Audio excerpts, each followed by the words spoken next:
राधे राधे। बहुत ध्यान से कथा को सुनिएगा और अपने चित्त को लगा कर रखिएगा। श्रोताओं, आज की कथा को जो भी भक्त ध्यान पूर्वक सुनेगा उसे सारे सुख और धन की प्राप्ति अवश्य होगी। आप कुछ मत करो, केवल कथाएं सुनते रहो।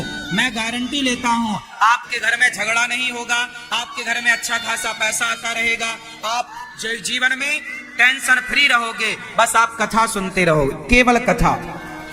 कथा ही आपको सबसे बड़ी औषधि है। कथा को दवाई के हिसाब से सुनो, जैसे दवाई लेनी ही लेनी। आप अपना मोबाइल खोल लिया करो, या तो 3 बजे साधना चैनल खोल लो रोज, या साधना चैनल ना खोल पाओ तो मोबाइल पर जाओ, अनिरुद्धाचार्य टाइप करो, यूट्यूब पर जाना, अनिरुद्धाचार्य टाइप करना, चैनल खुल के आएगा, सब्सक्राइब कर लेना। आज यूट्यूब पर पूरी दुनिया में सबसे अधिक लोग यूट्यूब पर अनिरुद्धाचार्य परिवार पर जुड़े हैं। आज पूरी दुनिया कथा सुन सुनकर बहुत कुछ सीख रही है। इस संसार में ऐसा कोई नहीं है जिसने पाप ना किया हो, हाँ या ना? आप में से ऐसा कौन है जिसने कोई पाप ना किया हो जन्म से लेके आज तक? सबको पता है ना, सब पापी हैं। हम सब पापी हैं, जाने अनजाने में। भाई हमने मच्छर मारे हैं, मक्खियां मारी हैं, चलने में ना जाने कितनी चींटियां मरी हैं। बरसात आ गई, गाड़ी आप चलाते हो, कितने मेंढक तुम्हारे टायर के नीचे गाड़ी के दब के मर जाते हैं। ये हमने जानकर नहीं किया, हमने किसी मेंढक को मारा नहीं है, पर गाड़ी जा रही थी, मर गए। हम चल रहे थे, चींटी थी बहुत सारी, चींटियों के ऊपर पांव रख गया, 25-30 चींटियां मर गई। हमने मारा नहीं है जानकर, पर मर तो गई ना, तो वो पाप के भागी तो हम ही हुए ना। जीव हत्या तो पाप है। कुछ पाप होते हैं जानकर किए गए, जैसे हमने जानकर आपको मारा, जानकर मारा, प्लानिंग के साथ मारा। कुछ लोग क्या होता है, चींटियों पे गर्म पानी डाल देते हैं, तो ये प्लानिंग के साथ जानकर हत्या है। समझना, चींटियां मरती हैं, चींटी समझते हैं ना।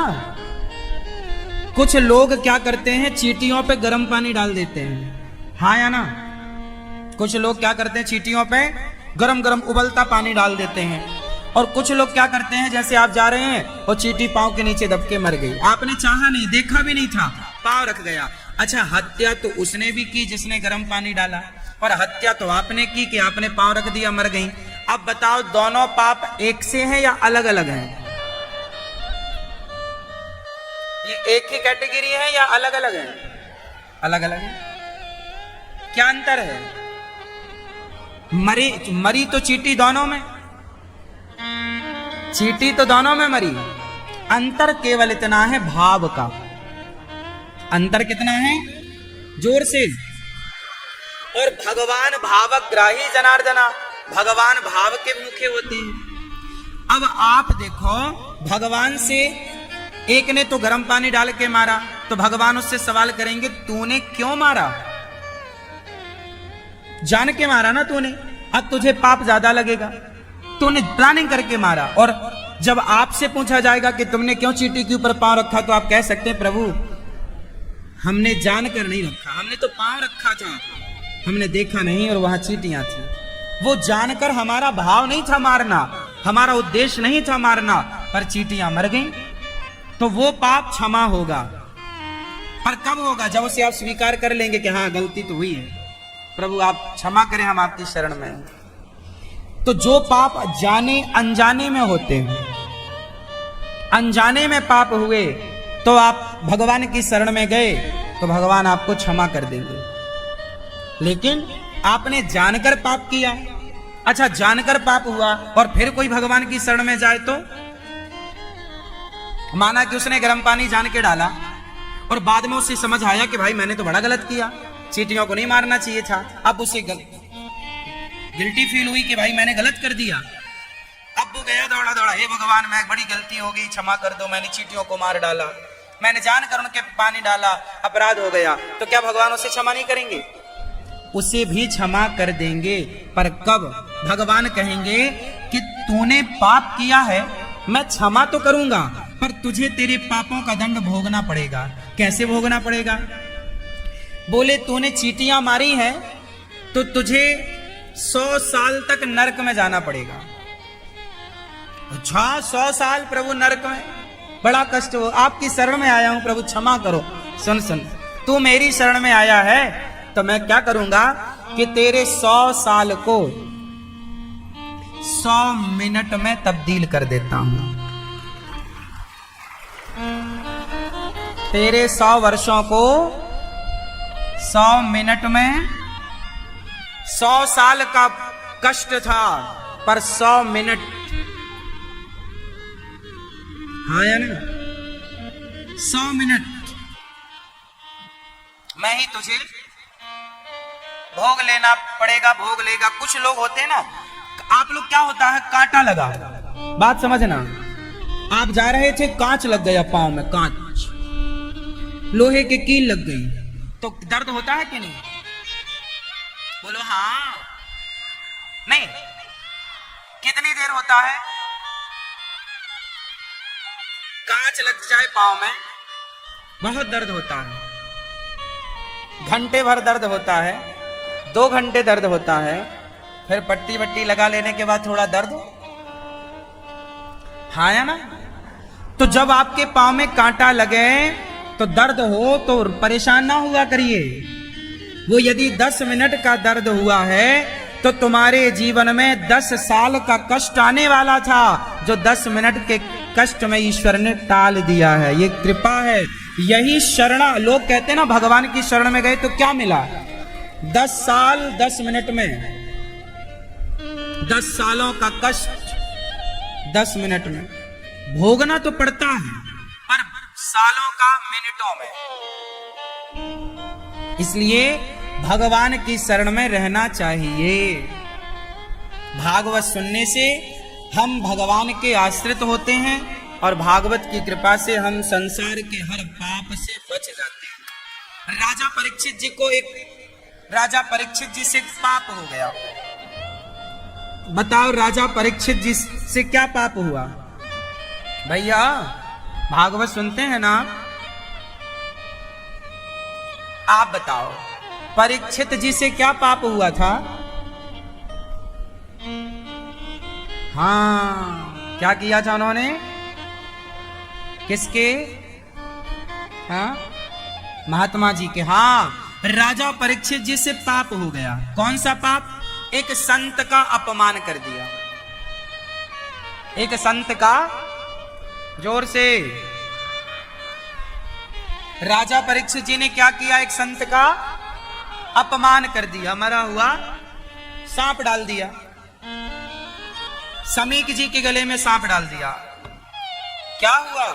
राजा परीक्षित ने जब एक संत का अपमान किया तो उन्हें उस पाप के कारण 7 दिन में मरने का श्राप लगा। तुमसे पाप हो गया है और तुम्हारे पाप का दंड है, 7 दिन में मर जाओगे। इति लंघित मर्यादम तक्षकः सप्तमे हनि, मर जाओगे। अब राजा परीक्षित जी ने क्या किया? उन 7 दिनों का सदुपयोग किया और उन 7 दिनों में भागवत सुनी। और जब भागवत सुनी तो उनकी सदगति हो गई, पाप मुक्त हो गए। जीते जी उन्होंने पाप से मुक्त होने का प्रायश्चित कर लिया। भाई गलती हुई है तो समय रहते आप माफी मांग लो, नहीं तो फिर आप पर केस हो सकता है। हाँ या ना? नहीं हो सकता।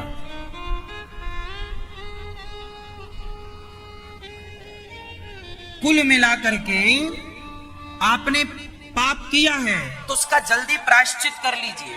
मतलब पाप हो गया ना, अब क्या करें? जब पाप कर लिया, समझ में आए तो पाप था, अब क्या करें? अब संत जी का अपमान तो कर दिया, अब क्या करें? भागवत सुने।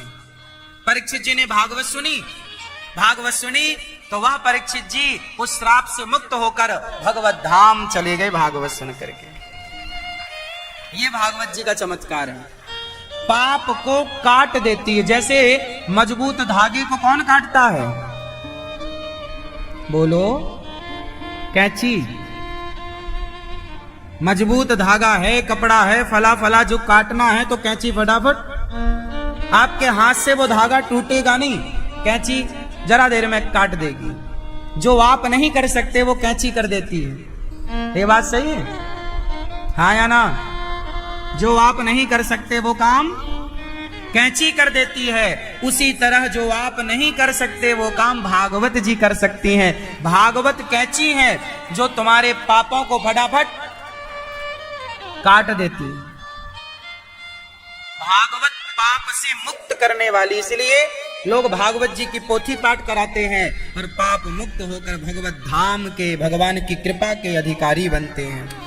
आप भी भागवत जरूर सुना करो, भागवत का पाठ जरूर पोथी पाठ कराया करो। अभी 22 तारीख से 22 जुलाई से फिर यहाँ भागवत जी के पोथी पाठ बैठेंगे।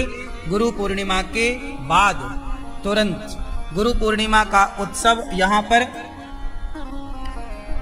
17 तारीख से ही स्टार्ट हो जाएगा। 17 तारीख से गुरु पूर्णिमा का, 17 जुलाई से गुरु पूर्णिमा का उत्सव चालू हो जाएगा। और इस गुरु पूर्णिमा में सुंदर सी कथा, प्रभु राम की कथा है। कुछ दिनों की चर्चा प्रभु राम की होगी। और फिर 22 तारीख से भागवत जी के पाठ बैठेंगे। तो आप चाहें तो आप भी भागवत जी के पाठ बिठा सकते हैं। तो आप जितने लोग भागवत सुन रहे हैं, भागवत पापों को काटने की कैंची है। भागवत जी में 18,000 श्लोक हैं, 335 अध्याय हैं। सुखदेव भगवान की दिव्य वाणी है, भगवान श्रीमन नारायण की वाणी है, वेद व्यास जी की वाणी है, दिव्य आचार्यों की वाणी है। भागवत जी में सबसे पहला श्लोक मेरे संग बोलिए, महात्मा का। सच्चिदानंद रूपाय, जोर से बोल लो मेरी माँ, आवाज नहीं निकल रही है क्या? सच्चिदानंद रूपाय विश्वोत्पत्त्यादि हेतवे तापत्रय विनाशाय श्री कृष्णाय वयं नुमः। सच्चित आनंद, सच्चिदानंद, सच्चिदानंद रूपाय। भगवान कैसे हैं? सच्चित आनंद, सच्चिदानंद। करते क्या हैं? विश्वोत्पत्त्यादि हेतवे, विश्व की उत्पत्ति, पालन, संहार करते हैं। तापत्रय विनाशाय, सारे दुखों से बचाते हैं। 3 प्रकार के दुख होते हैं, दैहिक, दैविक, भौतिक, तापा। दुख कितने प्रकार के होते हैं?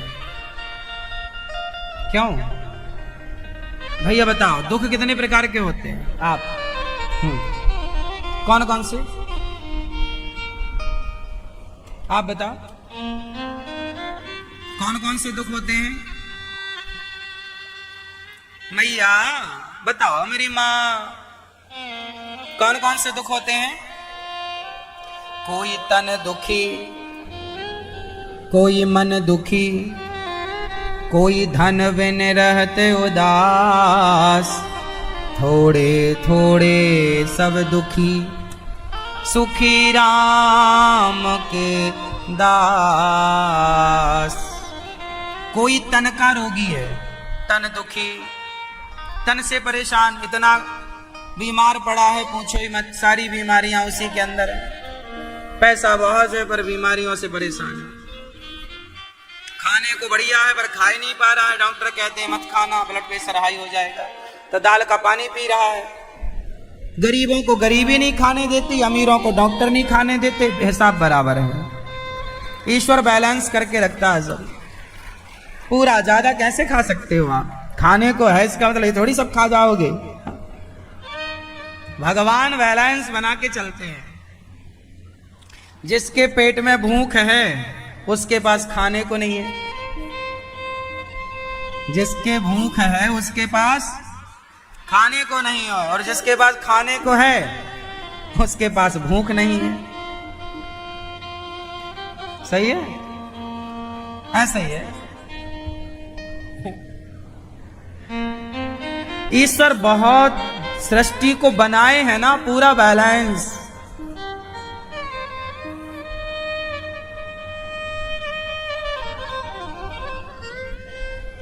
संसार में 3 प्रकार का दुख होता है। शारीरिक दुख, कोई तन दुखी, मानसिक दुख, कोई मन दुखी। आज सबसे ज्यादा दुनिया में पेशेंट मानसिक रोग के हैं। चिंताओं में परेशान है लोग, डिप्रेशन में जा रहे हैं, दवाइयां खा रहे हैं डिप्रेशन की। डिप्रेशन की भी कोई दवाई होती है? काहे बेवकूफ बन रहे हो? डिप्रेशन की कोई टैबलेट नहीं होती। डिप्रेशन मतलब चिंता, टेंशन। आप चिंता टेंशन से तब मुक्त होंगे जब आप सत्संग करेंगे, भागवत सुनिए। सबसे बड़ी औषधि है डिप्रेशन से बाहर आने की। आज दुनिया में चिंता ज्यादा है। आप बता दूं मैं आपको, लंदन में, अमेरिका में, बड़े बड़े देशों में जाइए, सबसे ज्यादा मानसिक रोगी हैं। कौन से रोगी हैं? मन के रोगी। कोई बोलने वाला नहीं है वहां, कोई हंसने वाला नहीं है वहां। हमारे भारत में तो फिर भी काफी हद तक अभी सब ठीक है।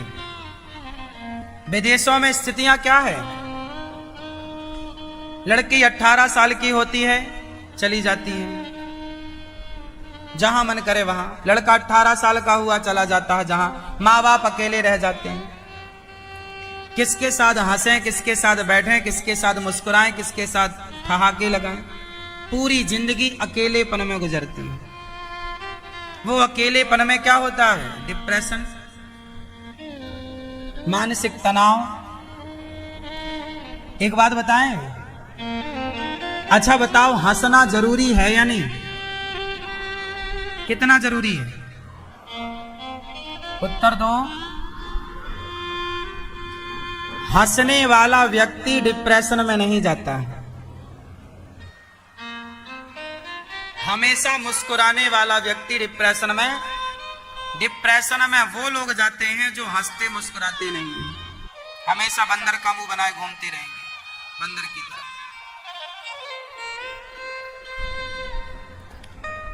और ज्यादा उन्हें हंसाओ तो गुस्सा हो जाते हैं। जैसे उनसे मजाक करो, थोड़ा हंसाने का दो, गुस्सा हो जाएंगे। ये निश्चित डिप्रेशन में जाएगा, मरेगा चिंता में। इसलिए फ्रैंकली जिंदगी इतनी भी परेशान नहीं करती जितना आप परेशान होते हैं। इतना भी संसार में दुख नहीं है जितना दुख आप लिए बैठे हैं। इतनी भी चिंताएं नहीं है बाबरे जितनी तुम लिए बैठे हो। थोड़ा हंसो, थोड़ा मुस्कुराओ, थोड़ा नाचो, थोड़ा गाओ, है ना? मैया थोड़ा हंसा करो मेरी माँ। हंसोगी ना तो जिंदगी मस्त गुजरेगी, कोई बीमारी भी नहीं आएगी। और हंसने वाले व्यक्ति ना, एक बार हंसने की आदत हो जाए आपको तो फिर आपके पास कोई रहे ना रहे, आप अकेले भी हंसते रहेंगे। आजकल लोगों ने पैसा कमाना खूब शुरू किया, खूब पैसा कमा रहे हैं, पर हंसना छोड़ दिया। क्यों भैया? आप हंसते हो ज्यादा कि कम? कम हंसते हो।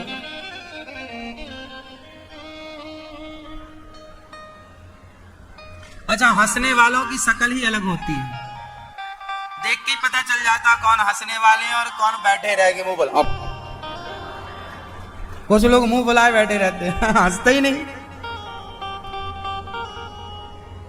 हंसने वाले लोग बहुत अच्छे होते हैं, मुस्कुराने वाले लोग बहुत अच्छे होते हैं। तो बात बात में गुस्सा, बात बात में क्रॉस क्वेश्चन, बार बात बात में कुतर्क, बात बात में परेशान होना और औरों को करना, ऐसे लोग समाज में बहुत दुष्ट प्रकृति के होते हैं।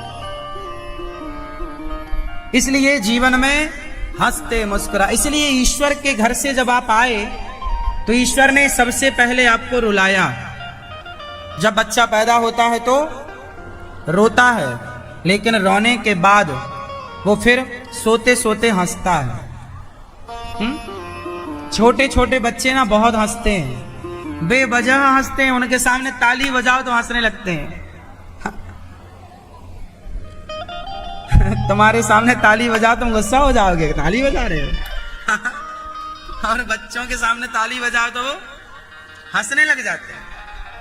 हंसने का कारण नहीं ढूंढना चाहिए। अरे हंसना एक अच्छी बात है। ईश्वर ने हमें संसार में हंसने मुस्कुराने के लिए भेजा है। रोना है तो केवल भगवान की याद में रोया करो कि प्रभु दर्शन कब होगा, कब मिलोगे राम। बाकी सदा हंसा करो हर हाल में। देखो इस संसार में एक आदमी का नाम बताओ जिसके जीवन में दुख ना आया हो। एक व्यक्ति का नाम बताओ जिसके जीवन में दुख ना आया हो। कौन है जिसके जीवन में दुख नहीं आया? बताओ। भगवान के जीवन में कितना दुख आया? 14 साल का वनवास, जेल के अंदर भगवान का जन्म हुआ, कृष्ण भगवान का। एक व्यक्ति ऐसा नहीं है संसार में जिसके जीवन में दुख ना आया हो। फर्क कितना है? दुख तो सबके जीवन में आता है, दुख तो सबके पास है।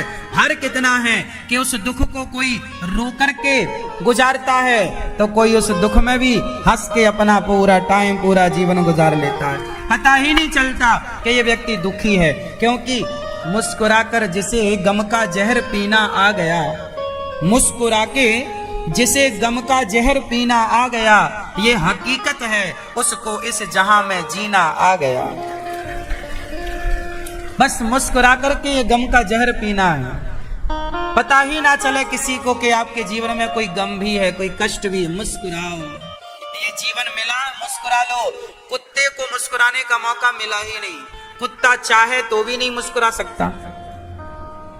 ईश्वर ने मुस्कुराने के लिए केवल आपको छूट दे रखी है। क्या आप में से किसी ने भैंस को मुस्कुराते देखा? बकरी को देखा होगा, पक्षी को, बिल्ली को। फिर 84 लाख योनियों में केवल ईश्वर ने हम मनुष्यों को हंसने और मुस्कुराने का अवसर दिया है। इसलिए मुस्कुरा लो ना भैया, हंस लो, जी लो, बिंदास खूब हंसा करो, खूब खिलखिलाया करो। इतना हंसो कि पेट दर्द करने लग जाए, इतना हंसो कि आंखों में आंसू आ जाए। ये जीवन है। पैसा बहुत है आपके पास पर होठों में हंसी नहीं है तो किस काम का पैसा? पैसा नहीं है आपके पास लेकिन आपके होठों पे मुस्कान है तो अमीर वो नहीं है जिसके तिजोरी में पैसा हो, अमीर वो है जिसके होठों पे मुस्कान हो। मुस्कुराया करो। जिंदगी में जिंदगी का राज पाना चाहिए, जिंदगी में जिंदगी को मुस्कुराना चाहिए। थोड़ा मुस्कुराओ, थोड़ा हंसो, गाओ, जीवन को एंजॉय करो, आनंद से बिंदास जीवन जियो। टेंशन लेके नहीं जीने का, डिप्रेशन के साथ नहीं जीने का। जो है नहीं है कोई बात नहीं, अभाव रहेगा। जीवन में कुछ चीजें हमें मिलेंगी, कुछ नहीं मिलेंगी। कुछ चीजें हम पाएंगे, कुछ चीजें नहीं पाएंगे। कुछ हमारे मन का होगा, कुछ हमारे मन का। यही सिद्धांत लेके चलो, ये प्रकृति है। इस संसार में आपके हिसाब से कुछ नहीं होता, चलाने वाला कोई और है ना। तुम प्लानिंग कर सकते हो, तुम अच्छा सोच सकते हो, पर जरूरी नहीं है कि जो आपने सोचा चाहा वो मिल ही जाएगा। हम किसी के अधीन हैं। बताओ हम किसके अधीन हैं? जोर से, जोर से। हम सब समय के अधीन हैं, काल के अधीन हैं, ईश्वर के अधीन हैं। काल, ईश्वर का नाम काल है, ईश्वर का नाम समय है। हम समय के अधीन हैं। समय हमें चला रहा है। आपको कौन चला रहा है? जोर से। समय चला रहा है। देखो ना, छोटे बच्चे होते हैं, चलते नहीं हैं, पर समय आता है वो 8 महीने के होते हैं, 10 महीने के, साल भर के, खड़े होने लगते हैं, धीरे धीरे चलने। समय चला रहा है। वो छोटे से थे, बड़े हो रहे हैं, लड़कपन आ गया। किसने लाकर खड़ा कर दिया लड़कपन? समय ने। जवानी आ गई, आपको जवान किसने बनाया? आपकी माँ ने, आपके पिता ने, आपके पड़ोसियों ने। किसने आपको जवान किसने बनाया? बोलो। शरीर का विकास किसके द्वारा हुआ? समय के साथ। आपके साथ कौन चल रहा है? समय।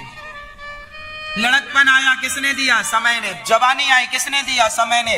बुढ़ापा आया, किसने दिया? समय ने। बाल पक गए, किसने पकाया? समय ने। आंख कमजोर पड़ गई, किसने कमजोर किया? समय ने। पांव में दर्द आ गया, चल नहीं पा रहे हो, कमर काम नहीं कर रही है, दर्द है। कहां से हुआ सब? क्यों दादाजी आपके बाल सफेद किसने किए? बताओ। दादी अम्मा ने कर दिए? डोकरी ने? हाँ या समय ने? इनके बाल सफेद किसने किए? सच्ची बताओ। समय ने। इनके बाल काले भी किए थे, और काले से फिर ये आपकी मूछें, दाढ़ी सब सफेद हो रही, किसने किया? समय ने। मतलब आप और हम माने ना माने, पर हम समय की बेड़ियों में जकड़े हुए हैं। समय हमें चला रहा है, समय हमें नचा रहा है, और समय हमें निगल रहा है। केवल चला नहीं रहा, समय हमें क्या कर रहा है? निगल रहा है। निगलना समझते हैं ना? समय हमें निगल रहा है। आपके 25 साल बीत गए, मतलब समय ने आपके 25 साल को निगल लिया। आप 50 साल के हो गए, मतलब आपके 50 साल खत्म, निगल गया समय ने आपके समय को निगल गया, निगल लिया। अब आप बच्चे कितने साल के हो? 80 साल के। कितने साल के हो गए दादाजी? 50, 80, 85 हो गए। तो आपके 85 साल कहां चले गए? कहां गई आपकी जवानी? कहां गया आपका लड़कपन? आपके लड़कपन को, आपकी जवानी को समय ने निगल लिया, और समय ने आपको बुढ़ापा दे दिया। फिर ये बुढ़ापा निगल लेगा, जर्जरता लाके दे देगा, फिर वो जर्जरता भी छीन लेगा, और मृत्यु द्वार पे दस्तक दे देगी। चलो भाई साहब, समय हो गया। ये जीवन है, आप समझते नहीं हो, इसलिए आप अधीन हो समय के। इसलिए जो जीवन है वो आपके पास है तो मुस्कुरा के गुजारो, हंस के गुजारो, प्यार मोहब्बत से गुजारो। अरे लड़ाई झगड़ा करके क्या गुजारना? काल के गाल में जा रहे हो, संभल जाओ। बहुत लंबा जीवन नहीं है, बहुत लंबा टाइम नहीं है। मिनटों में समय जा रहा है, यूं चुटकियों में। देखते देखते आप जवानी से बुढ़ापे में प्रवेश कर रहे हैं। देखते देखते आपके बच्चे पैदा हुए, बड़े हो गए, जवान हो गए, उनकी शादियों का टाइम आ गया। बस समय यूं निकल गया, पता ही नहीं चला कि कैसे समय गया। समय बहुत तेजी से जाता है, इसलिए समय जा रहा है, समय अपना काम कर रहा है। आपने पुराना वाला महाभारत देखा है क्या? टीवी पर देखा है? उसमें जैसे ही महाभारत स्टार्ट होता था ना, तो उसमें एक गोल सर्कल घूमता रहता था, चक्र, और वो एक आवाज आती थी। कैसी आवाज आती थी? मैं समय हूं, मैं समय हूं, मैं ही हूं जो तुम्हें जवानी देता हूं। मैं समय हूं, मैं ही हूं जो तुम्हें बुढ़ापा देता हूं। मैं समय हूं, मैं ही हूं जो तुम्हें सब देता हूं, और तुमसे सब कुछ ले भी लेता हूं। सुंदरता दिया, जवानी आई, सुंदरता मिली, जवानी गई, चलो सुंदरता वापस करो, चमड़ी झूला झूलने लग जाती है। हाँ या ना? समय के पास इतना समय नहीं है कि वो फिर से आपको समय दे सके। इसलिए जो समय आपके पास है, उस समय को रोकर नहीं, हंसकर गुजारो। यही समय के साथ समझदारी है। बताओ, हंसते रहना अच्छा है कि रोते रहना? महाराज जी हम बहुत परेशान हैं, रोते रहें कि इस परेशानी में भी हंसने का कोई मौका ढूंढें? परेशान कौन नहीं है? दुख किसके पास नहीं है? कोई उस दुख में रोकर के उस समय को गुजारता है, कोई उस दुख में भी पॉजिटिव होकर। राम ने 14 साल गुजारे वनवास में, रोकर गुजारे कि हंसकर? बोलो, क्या मैसेज दिया राम ने? कि आपके जीवन में भी यदि ये संघर्ष आ जाए, आपके जीवन में भी ये विपत्ति आ जाए, संकट आ जाए, तो आप उस समय को रो कर ना गुजारें। राम ने कहा बड़े धैर्य से हंस करके वो समय गुजारें, क्योंकि ये वक्त भी गुजर जाएगा। हाँ या ना? हाँ। भगवान कैसे हैं? सारे दुखों से बचाने। कोई तन का रोगी, कोई मन का रोगी, कोई धन बिन रहत उदास। धन के बिना कुछ लोग परेशान हैं। अच्छा बताओ, सबसे बड़ी दौलत क्या है? सबसे बड़ी संपत्ति क्या है? मैया आप बताओ, सबसे बड़ी संपदा क्या है? हाँ मैया बोल गई। सबसे बड़ा धन क्या? सबसे बड़ी दौलत क्या? सबसे बड़ा धन क्या? क्या? गौधन, गौधन, गजधन, बाजधन और रतन धन खान। जब आवे संतोष धन, सब धन धूरी समान। सबसे बड़ा धन है संतोष। संतोष मतलब जितना दिया विधाता ने वो बहुत है। जितना हमारे पास विधाता ने दिया, हमारे पास नमक रोटी है या 56 भोग है, झोपड़ी है या महल है, जो है उसमें संतोष रखना ही सबसे बड़ा धन है। वरना करोड़ों पाकर भी संतोष नहीं है तो व्यक्ति जहां संतोष नहीं है वहां परेशान है। खुशियां कहाँ हैं? प्रसन्नता कहाँ है? जहां संतोष है वहां प्रसन्नता है, या जहां असंतुष्टि है वहां प्रसन्नता है? बोलो। आप यदि संतुष्ट हैं अपनी कमाई से, अपने परिवार से, अपने पति से, अपनी पत्नी से, तो आप खुश हैं। यदि आप संतुष्ट नहीं हैं अपने पैसे से, अपने परिवार से, तो आपके पास लाख हो, आपकी पत्नी बहुत सुंदर हो, लेकिन आप तो संतुष्ट हैं ही नहीं उससे, तो वो पत्नी आपको सुख नहीं दे सकती।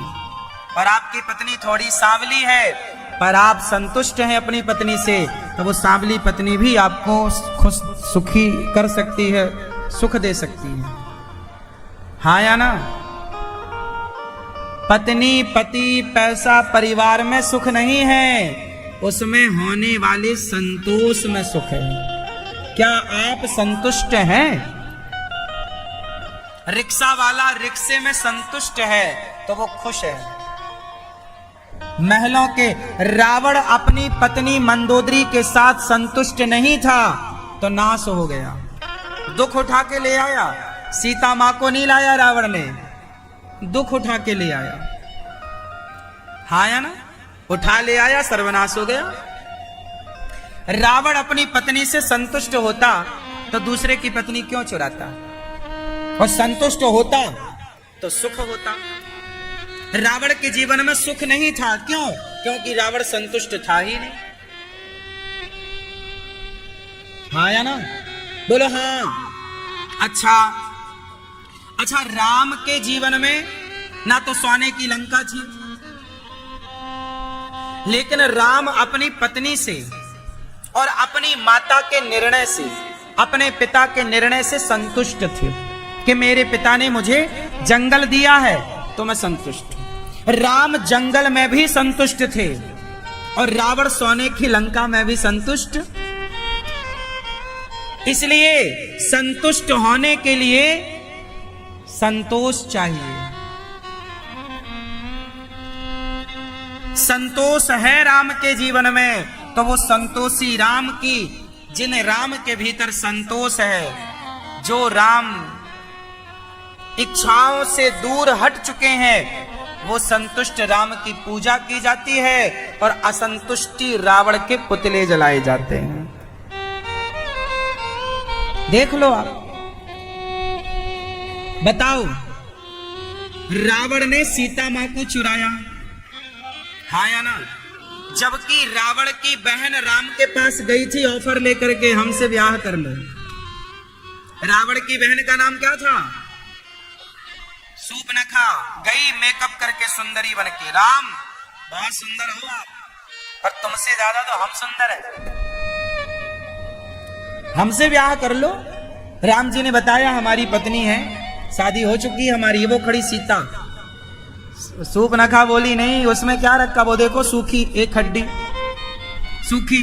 हम देखो जवान है, सुंदर है। अब बताओ, राम की पत्नी जैसी है, राम अपनी पत्नी में सुखी है, संतुष्ट है, हाँ या ना? दूसरी स्त्री ऑफर दे रही है कि आओ हमारे पास ब्याह कर लो। राम जी ने देखा तक नहीं नजर उठाकर। ये बताओ, ये संतुष्ट पुरुष के लक्षण है या नहीं? जो अपनी पत्नी के सिवा पराई स्त्री को काम भाव से ना देखे, बहन भाव से देखे, मां के भाव से देखे, बेटी के भाव से देखे, तो वो पुरुष संतुष्ट है या असंतुष्ट है? बोलो, संतुष्ट है। उसे जरूरत नहीं है किसी की महिला को देखने की गलत तरीके से। राम ने नहीं देखा, आई थी सूर्पनखा ऑफर लेकर खड़ी सामने। राम को तो चुराना भी नहीं था जैसे रावण ने चुराया, वो तो खुद ऑफर लेके आई है, स्वीकार करो। राम ने नहीं। और रावण जिनकी पत्नी को, सीता मां को सूर्पनखा ने तो रिजेक्ट कर दिया ना कि भाई तुम्हारी पत्नी में क्या रखा है, हम कितनी सुंदर हैं। उनकी वो पत्नी जिसे रावण की बहन ने रिजेक्ट कर दिया है, उनकी पत्नी को रावण उठा के ले आया।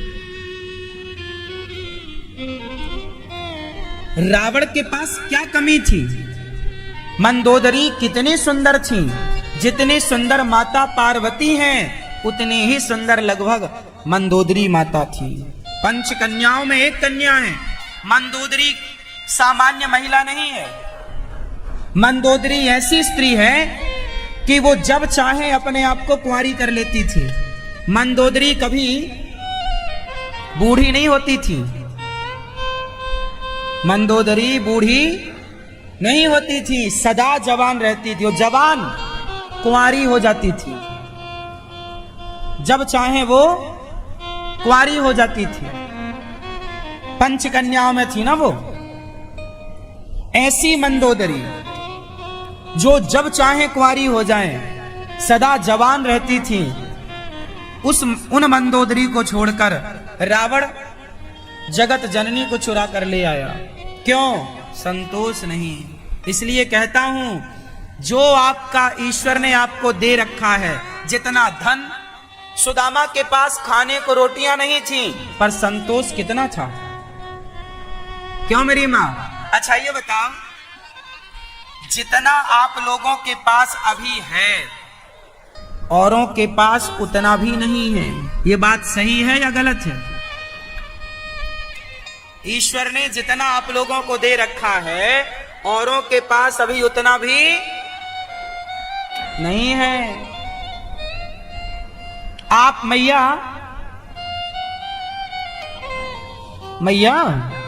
ये जो आपने कपड़े पहने हैं कितने रुपए के होंगे? 1000 का, 5000 का, 2000 का, 2000 के? मैया आपने साड़ी पहनी कितने की है? 6000, 7000 की, 700 की।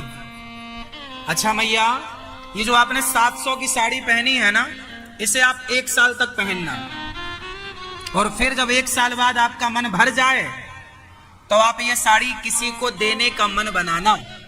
तो लेने वाले 20 लोग खड़े होंगे, साड़ी 1 होगी और लेने वाले 20 लोग होंगे कि भाई हमें दे दो। मतलब तुम्हारी साड़ी यदि 700 की तुमने 1 साल तक पहनी, तो उस उतारी साड़ी को लेने वाले लोग भी समाज में है। आपने सूट जो 2000 का पहना है, ये जब पहन के तुम्हारा जी भर जाए तो किसी को देना, तो लेने वाले बहुत होंगे। हाँ या ना? ये बात सही है या गलत है? मतलब आज भी समाज में लोगों के पास कपड़ों का अभाव है, भरपेट भोजन का अभाव है। आज भी समाज में कितनी गरीबी है कि लोग दूसरों के उतारे हुए कपड़े सहर्ष खुशी से लेने को तैयार हैं। ये मजबूरी नहीं तो क्या है, ये गरीबी नहीं तो क्या है। ईश्वर ने आपके तो हाल ऐसे नहीं बनाए ना कि आपको किसी का उतारा हुआ कपड़ा पहनना पड़े। तो फिर क्यों आप शिकायत करते हो कि भगवान तुमने ये नहीं दिया? अरे उन लोगों को देखो जो फुटपाथ पर अपना जीवन गुजार रहे हैं, उन लोगों से कितने बेहतर आप लोग हैं। जो मिला है आपको उसके लिए आपने थैंक यू नहीं किया, ईश्वर को धन्यवाद नहीं दिया। जो नहीं मिला उसकी आपने लाखों शिकायतें करी, हे भगवान तुमने ये नहीं दिया, हे भगवान तुमने ये नहीं दिया। जो नहीं मिला उसकी शिकायतें बहुत होती हैं, जो मिला है उसकी कोई वैल्यू नहीं होती, कीमत नहीं होती। इसलिए शिकायत भरा जीवन, मेरा मानना है कि जीवन में शिकायत ना हो। क्या ना हो? शिकायत। हमें किसी से शिकायत नहीं है, हमें किसी से कोई शिकायत नहीं है। ना भगवान से शिकायत, ना परिवार से शिकायत, ना आप लोगों से शिकायत, किसी से कोई शिकायत नहीं। कभी शिकायत रखते ही नहीं। हमारी औकात से ज्यादा है। और सबसे बड़ी दौलत क्या है? कागज के टुकड़े दौलत नहीं है, सोना चांदी संपत्ति नहीं है साहब। आपकी आंखें स्वस्थ हैं, आपके कान स्वस्थ हैं, कान अच्छे से सुन पा रहे हैं, आंख अच्छे से देख पा रही है, वाणी अच्छे से बोल पा रही है, यही आपका धन है। पांव चल पा रहे हैं, हाथ काम कर रहे हैं। जिस दिन आंखें कमजोर पड़ जाएंगी तो सारी दौलत तुम खर्च कर दोगे आंखों को ठीक कराने में। तुम्हारे पांव में जरा कुछ क्रैक हो जाए, चल ना पाओ, तो आप सारी जायदाद बेच दोगे कि भाई मैं चलने लग जाऊं, इसके लिए सब लेने पर मुझे चला दे। मतलब ये जो तुम दौड़ रहे हो, ये ईश्वर ने तुम्हें चलने का, दौड़ने का, देखने का मौका दिया। क्या ये किसी दौलत से कम है? सच्ची बताओ। अभी मैंने सुना कि कोई एक मैया है, बहुत उनके कानों ने सुनना बंद कर दिया। एक बहुत बड़ी गायक है, उनके कानों ने सुनना बंद कर दिया। अचानक उनके कान सुन नहीं पा रहे। अब बताऊं मैं आपको, सारी जिंदगी कान अच्छे थे और अब अचानक कान नहीं सुन पाए। तो उन्होंने कहा कि मैंने जितना खर्च करना हो, भाई पैसा लेना है तुम लाखों ले लो, करोड़ों ले लो, मेरे कान जैसे थे वैसे कर दो, आवाज आने लग जाए। मतलब हम सुन रहे हैं, ये भी तो दौलत है। हमारे कान अपने आप में एक प्रॉपर्टी है या नहीं? आपकी आंख अपने आप में एक प्रॉपर्टी है या नहीं? हाँ या ना? लंगड़े से पूछो कि चलने की कीमत क्या है, अंधे से पूछो कि देखने की कीमत क्या है।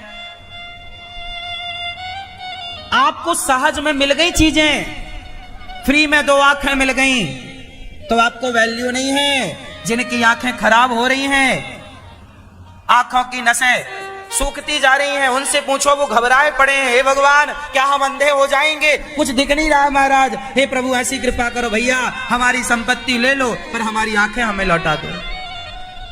आदमी तैयार है अपनी दौलत देने को, हमारी रोशनी लौटा दो, आंखें लौटा दो। हे डॉक्टर साहब हमारी आंखें लौटा दो, पैसा जितना चाहिए ले लो। मतलब पैसे की वैल्यू नहीं है उस समय कीमत आंखों की है। कोई बोल ना पाए, फिर आप कहोगे भैया पैसे ले लो, बस मेरी आवाज जैसी थी। फिर तो आपकी वाणी आपकी सबसे बड़ी दौलत है, आपके कान, आपकी आंख। कुछ लोगों के ना नाक में, ये जो नाक की हड्डी होती है, ये हल्की इस तरफ राइट या लेफ्ट हो जाती है या बढ़ जाती है, तो लोगों को सांस लेने में दिक्कत होती है। ये बीमारी भी होती है कुछ लोगों को। वो चाहते हैं, फिर वो मुंह से सांस लेते हैं, मुंह खोल खोल के। रात को बड़ी दिक्कत होती, नींद नहीं आती, सो नहीं पाते बढ़िया। वो चाहते हैं क्या करें भैया हम सांस ले पाए अच्छे से। मतलब आप श्वास ले रहे हैं, यह भी एक संपत्ति है। आप मानते हो या नहीं मानते? इसलिए ईश्वर ने किसी को गरीब बनाया ही नहीं। आपकी आंख करोड़ों की है, आपकी किडनियां करोड़ों की हैं, करोड़ों के सॉफ्टवेयर, करोड़ों के फंक्शन, करोड़ों की चीजें ईश्वर ने आपके शरीर में फिट करके ही संसार में भेजा है। किडनियां करोड़ों की है, इसलिए तो लोग किडनियों की तस्करी करते हैं, लोगों को पकड़ के किडनियां बेच डालते हैं। इसलिए मेरी मां संतोष, मेरी सबसे बड़ी दौलत मेरा स्वस्थ शरीर है। मेरा स्वस्थ शरीर ही मेरी सबसे बड़ी दौलत। इसलिए स्वस्थ रहो, निरोगी रहो, अपने आप को भी समय दो। क्या खाओ क्या ना खाओ विचार करो। गलत खा के बीमार पड़ जाना समझदारी नहीं है। बीमार पड़ के लाखों बर्बाद कर देना समझदारी नहीं है। इसलिए खान पान में कंट्रोल, संयमी बनो। ये शरीर बार बार ना मिलेगा। ये शरीर तुम बिगाड़ लेते हो पैसे के चक्कर में, फिर वही पैसा देके के तुम्हारा शरीर वापस ना आएगा। पैसा वापस आ जाएगा, शरीर गया ना आएगा। सच। इसलिए श्री कृष्णाय वयम नमः, जो सारे दुखों को दूर कर लेते हैं, कर देते हैं, ऐसे भगवान की शरण में हम सब चले। हम सब भगवान को नमस्कार करते हैं। यम प्रव्रजन्त मनुपेतमपेत कृत्यम द्वैपायनो विरह कातर आजुहाव पुत्रेति तन्मयतया तर्वोभिनेदुस् तम सर्वभूत हृदयम मुनिमानतोस्मि। सुखदेव भगवान एक बार भगवान शंकर जी माता पार्वती को लेकर के अमरनाथ गए। अमरनाथ के जंगल में डमरू बजाई, सारे पशु पक्षी भाग गए, पर एक छोटा सा शुक तोता, छोटा सा था, उड़ते आया नहीं, तो चिपक के दुबक के बैठ गया पेड़ की छांव में। शंकर जी माता पार्वती को अमर कथा सुनाने लग गए।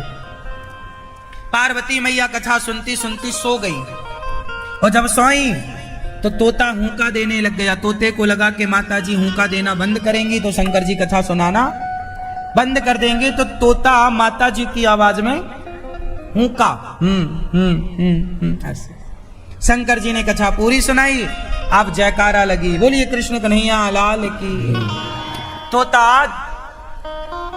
शंकर जी ने जब जयकारा लगाई तो पार्वती मैया की नींद खुली। मैया ने कहा प्रभु आगे क्या हुआ? शंकर जी बोले आगे क्या, आगे तो कथा पूरी हो गई। आप कहाँ थे? प्रभु हम सो गए थे। तो फिर कथा सुनी किसने? कथा किसने सुनी? हुंका तो बराबर मिला, पलट कर देखा तो तोता। शंकर जी ने बोला इसने चोरी कर ली मेरी कथा की।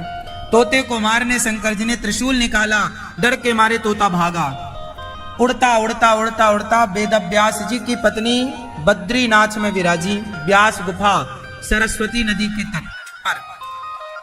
वो वहां पर धूप में बैठी बाल सुलझा रही थी, मासिक धर्म से निवृत्त होकर जमाई आई, मुंह खुला तो तोता मुख के द्वार से गर्भ में प्रवेश कर गया। गर्भ में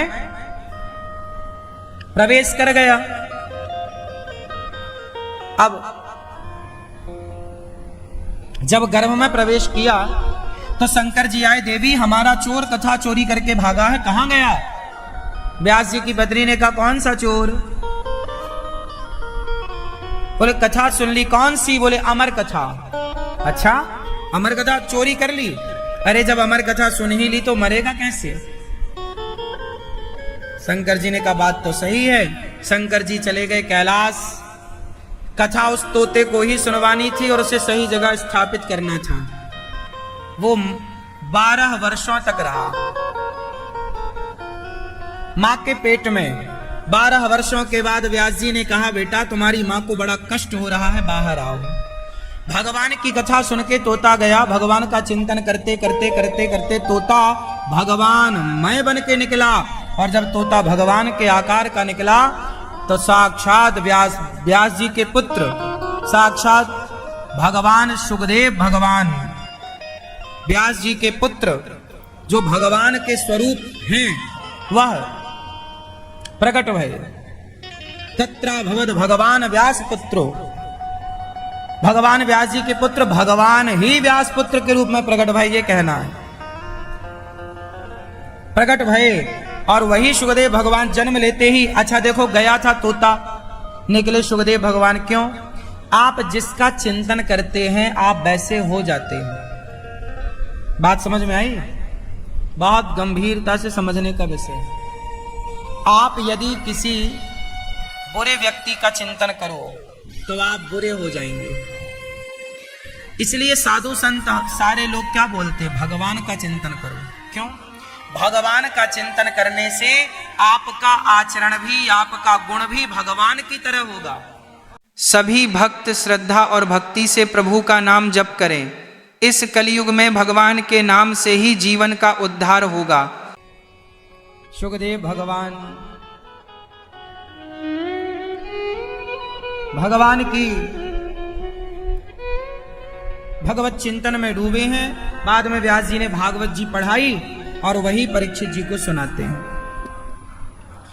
88,000 संत बैठे हैं। सूत जी का आगमन हुआ। शानकादि ऋषियों ने कहा कि हमें भक्ति ज्ञान विरागाप्तो विवेको वर्धते महान, ऐसी मस्त कथा सुनाइए भक्ति बढ़े।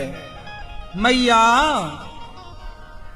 ओ पंचायती मैया बैठो, मेरी माँ काहे खड़ी हो, मेरी प्यारी माँ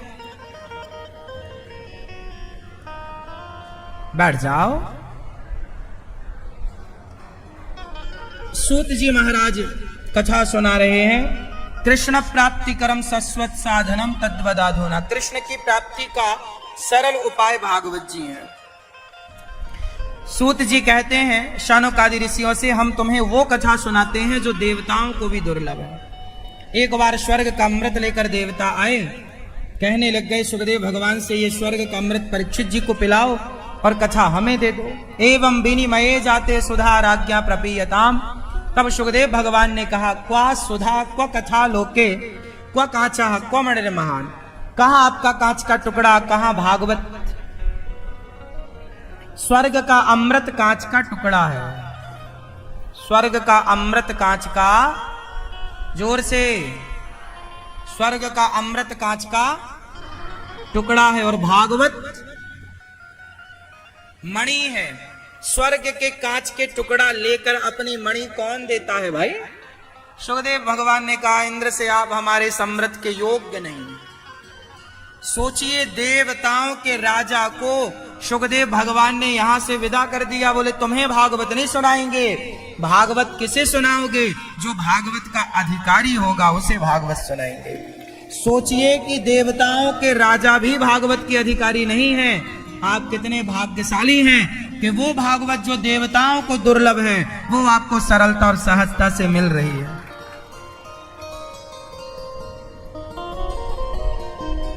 इसलिए भागवत सुनना चाहिए। जब 7 दिन में भागवत सुनकर राजा परीक्षित जी का उद्धार हुआ तो तराजू बांधी गई इंद्र के द्वारा। स्वर्ग में तौल कर देखा तो भागवत जी का पलड़ा भारी था। इंद्र चरणों में गिर पड़े, प्रभु क्षमा, कहाँ हो आप? तब भागवत से ही भगवान प्रकट हो गए। बोलिए भागवत भगवान की जय। प्रिय भक्तों, भगवान भागवत से प्रकट होकर इंद्र को यह बताते हैं कि मैं भागवत से अलग नहीं हूं। सतयुग में भगवान प्रहलाद के लिए खंबा चीर कर प्रकट नरसिंह भगवान हुए। त्रेता में राम प्रकट हुए, द्वापर में कृष्ण प्रकट हुए, तो कलयुग में भगवान ने अपने रूप को भागवत जी में स्थापित कर दिया। जो भागवत सुनेगा उसके हृदय में जाकर मैं प्रकट हो जाऊंगा। भागवत सुनने वाले भक्तों के हृदय में भगवान प्रकट होते हैं। लोग कहते हैं ना भगवान कहाँ है? कहां नहीं है। लेकिन माचिस की तीली में आग तो है कि नहीं है, पर उस आग को प्रकट करने के लिए क्या करना पड़ता है? माचिस की तीली को निकालकर माचिस से घर्षण करना पड़ता है, हाँ या ना?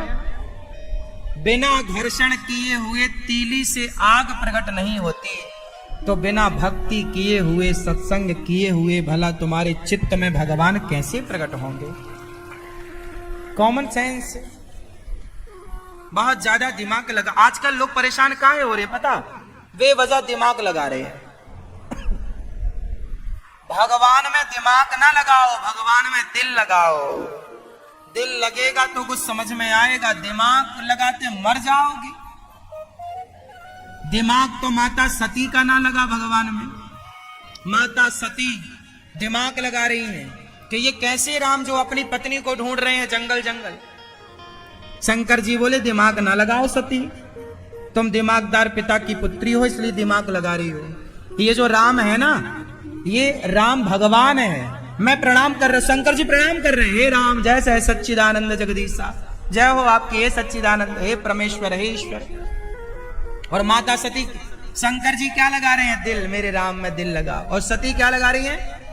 जोर से क्या लगा रही है?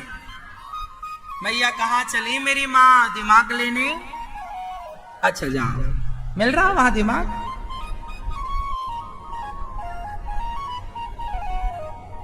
सती क्या लगा रही हैं? और शंकर जी ने क्या लगाया? हाँ, और दिमाग लगाया। माता सती बोली ये भगवान हो ही नहीं सकते।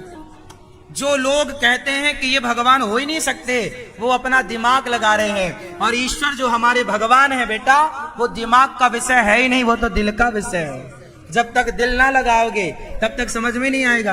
और तुम लगा रहे हो वो जो लगते ही नहीं। माता सती का दिमाग ना काम कर पाया तो तुम्हारे पास दिमाग कितना है? माता सती चली गई परीक्षा लेने राम की, बोले ये भगवान हो ही नहीं सकते।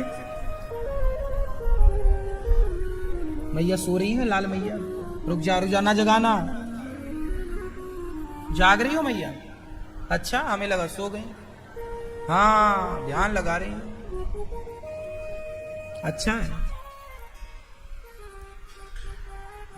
माता सती ने दिमाग लगाया, ये भगवान हो ही नहीं सकते। भगवान होते तो इन्हें ये पता चल जाता कि इनकी पत्नी सुवक्त कहाँ है। भाई भगवान तो सर्वांतर्यामी, सब जानते। ये क्यों पूछ रहे हैं पशु पक्षियों से कि तुमने हमारी पत्नी देखी है? हे खगमृग, हे मधुकर श्रेणी, तुम देखी सीता मृग नयनी। अब दिमाग लगाया तो परीक्षा लेने चली गई, तो राम जी पहचान गए। माता जी राम राम, भोलेनाथ कहाँ है? सीता बन के गई, पहचान लिया। परीक्षा लेने गई थी, फेल होके आ गई माता सती। तो इस कथा से ये सिद्ध हो गया कि परमात्मा जो लीला करते हैं उसमें दिमाग नहीं, क्या लगाओ? दिल लगाओ। अच्छा, दिमाग से ना आप तर्क करो, जानने की जिज्ञासा होनी चाहिए। ईश्वर को जानो, पहचानो, समझो, कहां है, कैसा है, क्या रूप है, क्या रंग है, क्या करता है, क्या खाता है, क्या पीता है, भगवान के विषय में सब जानो। लेकिन ईश्वर अतर्क है। ये विषय बहुत गहरा है, गंभीर है। माता सती दिमाग लगा के थक गई, कुछ ना पाया। माता सती ने दिमाग लगाया, कुछ ना मिला। और माता शबरी ने दिल लगाया तो सब कुछ मिल गया। राम में दिल लगाओ, भगवान में क्या लगे? दिल। और दिमाग कहां लगे? बताओ, दिमाग कहां लगाए? दिमाग लगाओ पत्नी में, पति में, परिवार में, बच्चों में, व्यापार में। व्यापार चलेगा दिमाग से, बोलो हाँ। परिवार चलेगा, परिवार चलेगा दिमाग से। बच्चों का पूरा कार्य दिमाग से होगा। घर गृहस्थी व्यापार बिजनेस सब दिमाग से चलता है। तो भगवान के लिए दिल रहे आपका और संसार के लिए दिमाग रहे आपका, तब बैलेंस होगा और आप बहुत बिंदास जीवन चलाओगे। बंटवारा करो, दिल भगवान के लिए और पत्नी में क्या रखे, पत्नी को दिमाग में रखो, पति को दिमाग में रखो, पति में दिमाग लगाओ, दिल ना लगाना। लेकिन आप उल्टा करती हो, मेरी माँ दिल लगा लिया।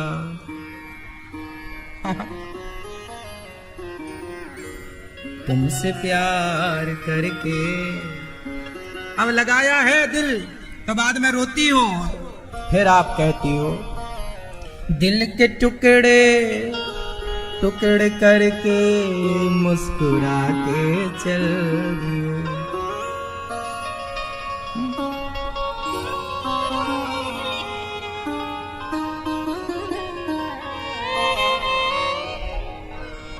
आप पहले लगाते हो दिल और फिर जिस पे दिल लगाते हो वो क्या कर दो, तुम्हारे दिल को टुकड़े टुकड़े कर देता है। दिल के टुकड़े टुकड़े करके ले अपना दिल रख, मुस्कुरा के चल दिए। कहां चला मुस्कुरा के? पड़ोसन के पास। तू अपना रख। इसलिए मेरी माँ, दिल लगाओगी संसार में तो घाटे में जाओगी, या लगाओगे भैया आपसे भी कह रहे घाटे में दिल ना लगाओ। दिल सिर्फ भगवान में, दिल संसार के लोगों के लिए है ही नहीं। दिल हमारा संसार को झेल ही नहीं पाता। जबरदस्ती आप दिल में बिठाते सबको, मेरी पत्नी परिवार सब यहीं बैठो, दिल इतना है ना, इतना सब बिठा लोगे, हार्ट अटैक तभी तो आता है। जब इतनी ट्रैफिक जाम हो जाएगी, इतना लोड डाल दोगे तो वो हैंग हो जाएगा, मरो। दिल को फ्री रखो बिल्कुल, लोड जितना डालना है दिमाग में डालो। हाँ, लोड कौन सह सकता है बोलो? हमारा दिमाग बहुत स्ट्रांग। और आपको एक बात और बता, दिमाग दो होते हैं। कितने होते हैं? अच्छा आप बता, चलो कितने दिमाग होते हैं? आप लोगों को एक ही पता है। हमारी बॉडी, हमारा ब्रेन, ये दो भागों में डिवाइड होता है, लेफ्ट राइट। दोनों दिमाग, अब ये बहुत अलग विषय हो जाएगा, मैं मेडिकल साइंस आपको समझाने नहीं बैठा। दिमाग दो होते हैं, पता है आपको? एक दिमाग हमेशा आपका ऑफ रहता है, जो एक दिमाग आपका ऑन रहता है, उस एक दिमाग का केवल आप 2% यूज कर पाते हो। 98% दिमाग आपका खाली रहता है। आप लोग अपना दिमाग यूज कहां करते हो? सबसे ज्यादा दिमाग को यूज किया था स्वामी विवेकानंद जी ने। सबसे ज्यादा दिमाग को यूज किया था महर्षि पाणिनीय जी ने, जिन्होंने व्याकरण शास्त्र पाणिनीय प्रवेशाय, वरदराजाचार्य जी।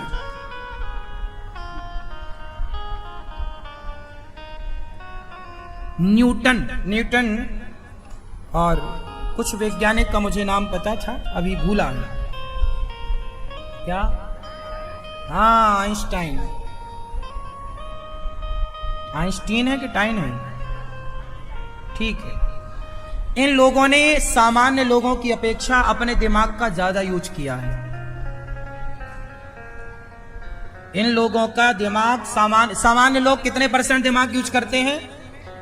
आप लोग तो आप केवल 1% का भी चौथाई करते हो, ये मानो। जिसने 5% दिमाग का यूज किया वो बहुत बड़ा है। आप लोगों के दिमाग से ज्यादा सुंदर पिचई का दिमाग चलता है, हाँ या ना? आप लोग मोबाइल पे एक ऐप चलाते हो ना, गूगल मैप।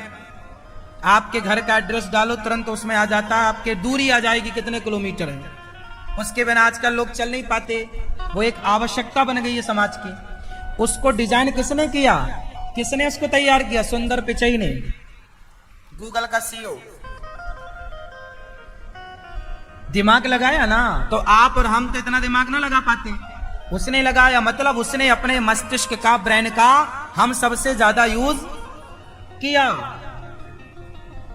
इसलिए दिमाग सबके पास बराबर दिया है विधाता ने। कोई अपने दिमाग का चौथाई हिस्सा यूज करता है, कोई 2% दिमाग यूज करता है, कोई 7, अधिक से अधिक 10% तक ही गए हैं लोग। जितने बड़े वैज्ञानिक हैं या जितने भी बड़े तुम नाम सुनते हो, ये सब अधिक से अधिक 90% दिमाग हमारा खाली रहता है। इसलिए कहता हूं परिवार को दिमाग में रखो और भगवान को खाली दिल में रखो। दिल केवल भगवान के लिए। दिमाग ज्यादा चलाओ, दिमाग की एक्सरसाइज किया करो आप लोग आजकल के बच्चों को याद नहीं होता, क्यों?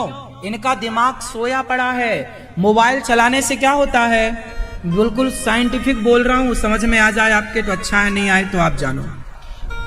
बच्चे फिजिकली जो शारीरिक मूवमेंट होता था, पहले हम लोग क्या करते थे, खेतों में खेलते थे, पानी में खेलते थे, पानी में पकड़म पाई खेलते थे, पानी के अंदर रेडी। हम लोग नदियों में खेलते थे, पता आपको? नदियों में छलांग मारते, पेड़ पर चढ़ते, नदियों में छलांग मारते और नदियों में पकड़ते एक दूसरे को, रेडी पकड़म पाई, पेड़ों पर छलांग मारते। हम लोगों का दिमाग उस समय चलता था कि इससे कैसे बचा जाए, तो दिमाग की एक्सरसाइज होती थी। अब आजकल के बच्चे मोबाइल पर गेम खेलते हैं। तो जितना दिमाग डेवलप होना चाहिए, जितना विकास होना चाहिए, वो विकास नहीं हो पाता। अच्छा, विकास होता भी है तो वो गलत वे पे चले जाते हैं। जैसे आज किसी के बच्चे का दिमाग बहुत तेज चला गया, जैसे बहुत दिमागदार लोग क्या करते हैं, आपके मोबाइल पर फोन आएगा, मैं बैंक से बोल रहा हूं, आपका ओटीपी आया होगा, ओटीपी दे दो, तो आप ओटीपी देते हैं, ओटीपी देते ही आपका सारा बैंक अकाउंट खाली हो जाता है। तो अब आप बताओ कि जो आपके घर पे मोबाइल लगा के, फोन लगाकर आपसे ओटीपी मांग रहा है और ओटीपी के बल पे पूरा बैंक अकाउंट खाली कर दे रहा है, अब बताओ क्या वो बुद्धिमान नहीं है? उसका दिमाग आपके दिमाग से ज्यादा चल रहा है, लेकिन वो चला तो रहा है पर गलत चला रहा है, क्राइम कर रहा है, वो गलत कर। यदि वो अपने इस मस्तिष्क को समाज की सेवा में लगाता, समाज के उत्थान में लगाता, तो औरों की अपेक्षा वो बहुत कुछ कर डालता देश के लिए, अच्छा समाज के लिए। लेकिन दिमाग लगाया पर लोगों को लूटने में लगाया। साइबर क्राइम क्या है? आज बड़े बड़े बैंक हैक हो रहे हैं, साइबर अटैक हो रहा है। क्या हो रहा? बैंक बिल्कुल बैंक खाली हो रहे हैं, कई बार साइबर अटैक हो जाता है। इतना बड़ा दिमाग लगाया उस बंदे ने कि बैंक को खाली कर लिया, बिना घुसे, बिना ताला तोड़े। ये क्या दिमाग नहीं था? पर उसने गलत यूज किया। इसलिए कहता हूं कि यदि आपके अंदर सही वक्त पर सही संस्कार का बीज नहीं बोया गया, तो संस्कार ना बोने से ये दिमाग यदि विकसित हो भी गया तो वो गलत वे पे ले जाएगा। इसलिए दिमाग होना चाहिए, दिमाग का विकास होना चाहिए। बच्चे बुद्धिमान बने, पर उनकी बुद्धि समाज को लूटने के लिए नहीं, समाज को कष्ट देने के लिए नहीं, समाज को सुखी बनाने के लिए, राष्ट्र की सेवा के लिए वो अपना दिमाग यूज करें, बुद्धि लगाएं, तब तो बुद्धि का होना अच्छा है। हाँ, इसलिए कहता हूं सत्संग किया करो। तो हम लोग अपने दिमाग को खाली छोड़ देते हैं, खाली खाली मर जाते हैं, दिमाग का यूज करते नहीं। इसलिए हम सबको दिमाग का यूज करना चाहिए। हमारे भगवान श्री कृष्ण क्यों भगवान कहलाते हैं? क्योंकि उन्होंने अपने दिमाग का 100% यूज किया। भगवान कृष्ण ने कितने % दिमाग को यूज किया? 100%। देखिए कितना दिमाग। एक पहाड़ को एक उंगली से उठा लेना, गीता का ज्ञान इस तरह दे देना कि युगों युगों बाद वो ज्ञान पढ़कर लोग ज्ञानी हो रहे हैं। ऐसा ज्ञान गीता में दे दिया, आज तक वो ज्ञान पढ़ा जाता है। इतना बड़ा महाभारत बिना हाथ लगाए कृष्ण ने जिता दिया। जरा समझिएगा, बिना हाथ लगाए भगवान ने कोई अस्त्र शस्त्र नहीं उठाया। भीष्म पितामह के लिए एक बार बस रथ का पहिया उठा के दौड़े हैं, इतना किया है। बाकी कोई अस्त्र शस्त्र नहीं उठाया प्रभु ने, पर पूरा महाभारत जिता दिया। हाँ या ना? हमारे देश में एक चुनाव को जिताने के लिए पूरी कायनात लग जाती है, फिर भी वो चुनाव नहीं जीत पाते। और हमारे एक श्री कृष्ण ने, हत्थे एक कृष्ण ने पूरा महाभारत जिता दिया। क्या दिमाग नहीं था? दिमाग का यूज किया। क्या दिमाग लगाया भगवान ने? देखो दिमाग की मैं बात करूं, दिमाग कहां लगाया प्रभु ने? जयद्रथ ने अभिमन्यु को मारा। अभिमन्यु जब मरे, अभिमन्यु अर्जुन के बेटे हैं, और जब अभिमन्यु मरे तो जयद्रथ ने मारा मरे हुए अभिमन्यु के सिर पे लात। अर्जुन को पता चला कि मेरे पुत्र को बहुत लोगों ने मारा, पर मूल रूप से जयद्रथ। प्रतिज्ञा कर ली, कल के युद्ध में मैं जयद्रथ को। जयद्रथ कौन था? दुर्योधन का जीजा, सगा। कल के युद्ध में मैं जयद्रथ को मारूंगा। अब प्रतिज्ञा तो अर्जुन ने कर ली कि या मैं मर जाऊंगा या जयद्रथ को मारूंगा। अब देखिए, प्रतिज्ञा अर्जुन ने कर ली, लेकिन अर्जुन के बस का था ही नहीं जयद्रथ को मारना। अर्जुन के बस का था ही नहीं। पूरी सिक्योरिटी जमाई, गुरु द्रोणाचार्य लग गए उसकी रक्षा में। युद्ध का शाम हो गई। अभी जयद्रथ कहां है अर्जुन को यह भी नहीं पता कि किस क्षेत्र में वो सुरक्षा कवच में बैठा। शाम होने को आई, तब भगवान को लगा कि यहां ताकत से काम नहीं चलेगा। भगवान ने क्या लगाया? दिमाग लगाया। और देखिए, भगवान ऐसे कंट्रोलर हैं जिनके कंट्रोल में आकाश पाताल सब रहता है। जो व्यक्ति जितेंद्रिय होता है, जो व्यक्ति संयमी होता है, वो अपने कंट्रोल में प्रकृति को भी कर लेता है। और भगवान ने प्रकृति को कंट्रोल कर लिया। प्रकृति से कहा जरा सूर्य को ढक दिया जाए। सूर्य अस्त होने में अभी घंटा 2 घंटा बाकी था कि तभी बादलों ने ढक लिया। प्रकृति सहयोगी बन गई। देखिए दिमाग, देखिए कंट्रोलिंग पावर, देखिए कि भगवान का कंट्रोल प्रकृति में है, इंसानों में छोड़िए। बादल उनके इशारों पर चल रहे हैं। ढक दो सूर्य को, ढक दिया। ऐसा लगा कि शाम हो गई, शाम हो गई। अब लो भैया, शाम हो गई, शंख बज गया, युद्ध विराम। अब अर्जुन को चिता तैयार करी गई, मरो। दुर्योधन बोला चलो, तुमने बोला था ना कि आज युद्ध में नहीं मारा गया, अब नहीं मारा गया, चलो चलो। अर्जुन जाने लगे चिता की ओर। जयद्रथ को लगा अब तो शाम हो गई, युद्ध खत्म हो गया, अब तो चलें। सारा सुरक्षा कवच तोड़कर आ गया चिता के सामने, अर्जुन के सामने। हा हा हा, देख मुझे मारने चला, मरने लगा। भगवान ने कहा देखो ये दिमाग देखो। भगवान को बुलाना था उसको कि यहां के खड़ा हो जा, कुछ नहीं किया, दिमाग लगाया। वो बंदा जो लाख सिक्योरिटी में था सब तोड़ फोड़ के आया, खड़ा हो गया। भगवान ने कहा लो आ गया। तुरंत भगवान ने प्रकृति को इशारा किया, हट जाओ बादलों। हट गए बादल। सूर्य भगवान थे। अर्जुन, सबको भ्रांति हो गई, गलतफहमी हो गई, कंफ्यूजन हो गया कि सूर्यास्त हो गया। अभी सूर्यास्त नहीं हुआ, अभी शेष बाकी है, कुछ पल का सूर्य बाकी है। अभी सूर्यास्त होने में 10-5 मिनट बाकी है। उठा गांडीव, पर इसका सिर काट के इसके पिता की गोद में गिराना, यहां मत गिरा देना। गांडीव उठाया, सामने जयद्रथ था, बाण चलाया। वो बाण में इतनी ताकत थी नहीं कि उसके बाप जो 1000 किलोमीटर दूर बैठा था, अच्छा जयद्रथ को जो मारता वो भी मर जाता, ये भी वरदान था उसे। उसका सिर जो काटेगा, जब सिर उसका धरती पे गिरेगा तो उसका मारने वाले का भी सिर टुकड़े टुकड़े हो जाएगा। लेकिन एक शर्त थी कि इसका बाप 1000 किलोमीटर दूर जंगल में बैठा तपस्या कर रहा था, जयद्रथ का पिता।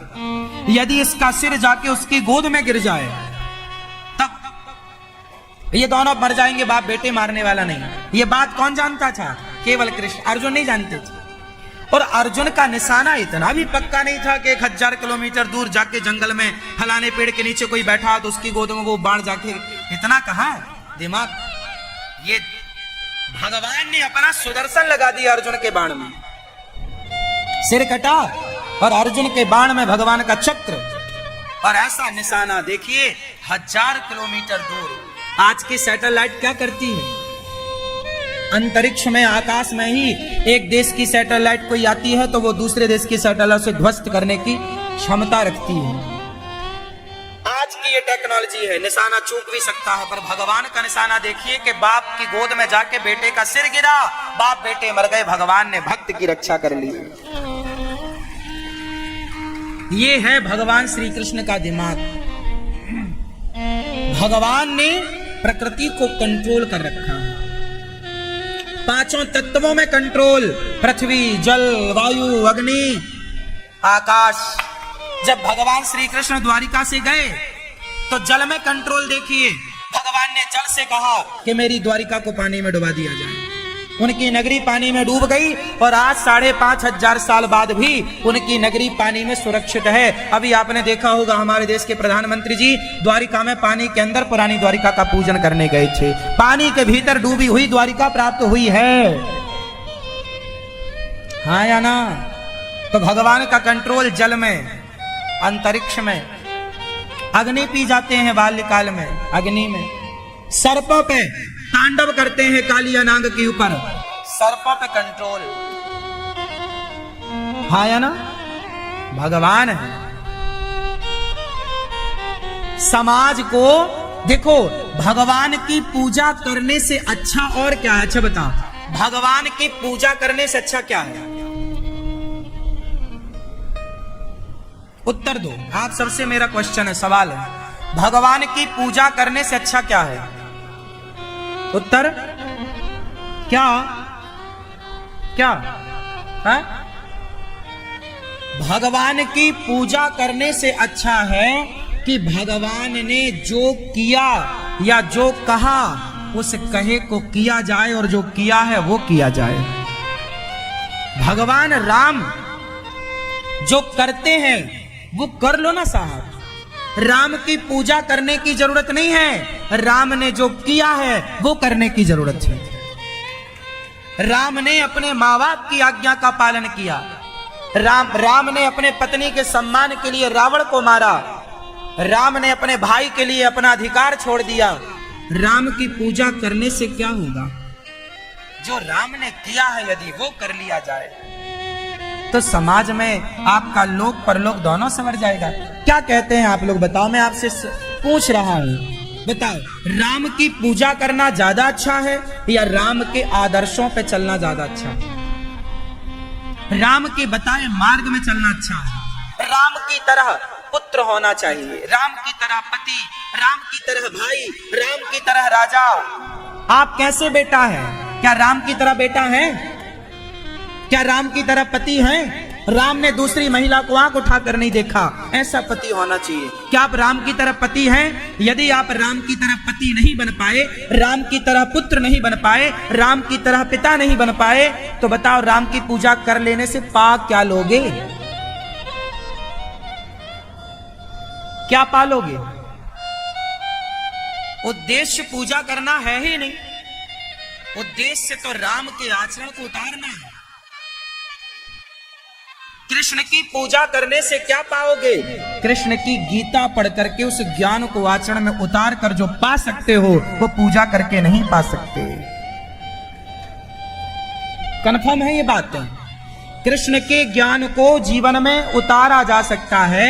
गीता पढ़ के जो ज्ञान को उतार सकते हैं आप चरित्र में, वो ज्ञान को जो उतार सकते हैं ना, उस ज्ञान को उतारने से जितना लाभ होगा आपका, उतना लाभ पूजा करने में नहीं होगा। ये बात सही है या गलत है? जोर से आप बोल दीजिए। आप कह सकते हैं कि गलत है, हो सकता है, पर मैं नहीं, आपको मेरी बात गलत हो या सही है तो आप बोल दीजिए कि सही है। सही है? गीता में जो लिखा है एक ही श्लोक उतार लो, कर्मण्येवाधिकारस्ते मा फलेषु कदाचन। इतना भी तुम उतार लोगे तो तुम्हारा पूजा करना सार्थक है। अब पूजा करते रहो तुम सारी जिंदगी, कर्म कुछ ना करो, तो पूजा करने से भी क्या पालोगे?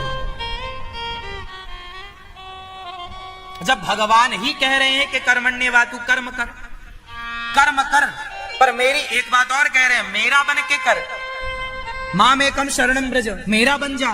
तो भगवान के बन करके फिर कर्म करना है तो वो पूजा से श्रेष्ठ है। संबंध भगवान से जोड़ना है, लेकिन भगवान के बन करके फिर, जैसे हमारे देश के प्रधानमंत्री हैं या विदेश मंत्री हैं या राज्य मंत्री हैं, जो मंत्री होते हैं, गृह मंत्री हैं, फला मंत्री। अच्छा ये बताओ, हमारे देश के जो विदेश मंत्री हैं जब विदेश जाते हैं तो वो अपनी तरफ से जाते हैं कि भारत की तरफ से जाते हैं? बोलो। जो बोलते हैं वो बयान उनका होता है या भारत का होता है? उनका बोला एक एक वचन भारत का वचन माना जाएगा कि भारत ने ऐसा बोला। उनकी उपस्थिति भारत की उपस्थिति मानी जाएगी, हाँ या ना?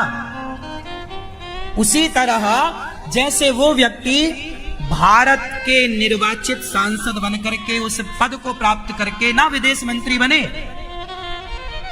तो एक संबंध उनका भारत से संबंध है, भारत का संबंध लेके वो जाते हैं। उसी तरह आप भगवान के संबंध, भगवान से एक संबंध जोड़ लो, भगवान के बन जाओ, फिर भगवान के बन करके आपको जहां जाना है, जो करना है वो करो, भगवान के बनकर करो।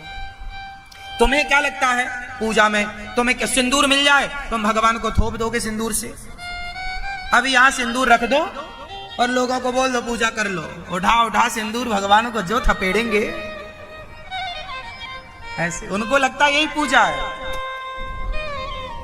आप फूलों की माला ले आते हो, पहना, आपको लगता पूजा हो गई। आप लोग पता नहीं सत्य को जान पाओगे या बिना जाने मर जाओगे। आपको लगता है फूल चढ़ा देना पूजा है, आपको लगता है तुलसी चढ़ा देना पूजा है। तुलसी चढ़ाना, मेवा मिष्ठान चढ़ाना, पैसा चढ़ाना पूजा नहीं है। भगवान कृष्ण की कही बातें गीता में जो हैं उनको मान लेना ही सबसे बड़ी पूजा है। भगवान श्री राम का आचरण जीवन में उतार लेना ही सबसे बड़ी पूजा है। कितने लोग सहमत हैं इस बात से?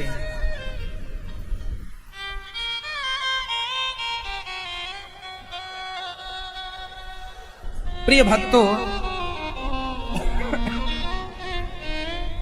लोगों ने पूजा का अर्थ गलत कर लिया। उन्हें तो लगता है कि बस अब लोग ना मंदिर जाते हैं, फूल माला फेंकते हैं भगवान के, लड्डू का डिब्बा फेंक देते, भले जाके भगवान के मुंह में लग जाए। उनको लगता है यही पूजा है। सिक्का, 5 रुपया का सिक्का उठाएंगे, निशाना लगाएंगे, सीधा भगवान की नाक में जाके लगेगा। बोले चढ़ा रहे पैसा। यार ऐसे तो आदमी ये फेंक फेंक के आदमी भगवान को देता है, ये तुम्हारा शिष्टाचार है? भगवान को तुम पैसा क्यों दे रहे हो? भगवान को पैसे की क्या जरूरत है? भगवान को क्या देना है? पैसा तो दे के चले जाते हो, देना क्या चाहिए? अपना निर्मल मन भगवान को देना चाहिए, दिल भगवान को देना चाहिए। नारद जी महाराज सारे तीर्थों में गए, ना पश्यम कुत्रमिच्छर महा मनः संतोष कार्यकम। नारद जी सारे तीर्थों में गए, शांति कहीं नहीं मिली। इंद्र को भी अधिकारी नहीं समझा सुखदेव भगवान ने भागवत का। भगवान प्रकट हुए स्वर्ग में, इंद्र का विमान दूर हुआ। एक बार नारद जी समस्त तीर्थों का सेवन करने गए, पर नारद जी को शांति नहीं मिली। सारे धाम गए, पुष्करम च प्रयागम च काशीम गोदावरीम तथा हरिक्षेत्रम कुरुक्षेत्रम श्रीरंगम सेतु वंदनम एवमादिषु तीर्थेषु ब्रह्ममाणि तस्ततः। सब जगह गए पर ना पश्यम कुत्रमिच्छर्मा, शांति नारद जी को कहीं नहीं मिली। सत्यम नास्ति तपः शौचम दया दानम न विद्यते उदरम भरणो जीवा वराकाः कूटभाषिणः। नारद जी ने देखा कि समाज में सत्य का नाश सा हो गया है, तप नहीं बचा, कुछ बचा कम है। सत्यम नास्ति तपः शौचम दया दानम न विद्यते, कम बचा है। नारद जी वृंदावन आए, एक उदास कन्या को देखा। देवी कौन हो? उसने कहा मैं भक्ति हूं। ये कौन है? बोले मेरा बेटा ज्ञान वैराग्य। ये मेरा बेटा ज्ञान वैराग्य है।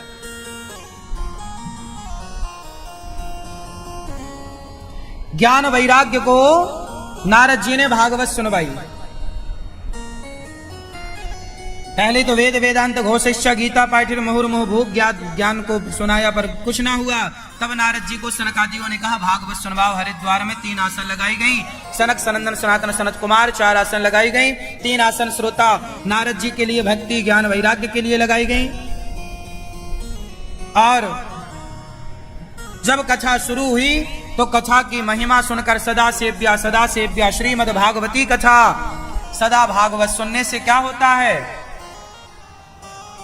भागवत सुनने से ही ये जो ज्ञान आप लोगों को मिल रहा है कि कृष्ण की बात मानना, राम के आदर्शों पर चलना ही पूजा है, ये सारा ज्ञान भागवत से ही प्राप्त हो सकता है। भागवत नहीं सुनोगे तो आपको यथार्थ ज्ञान होगा ही नहीं।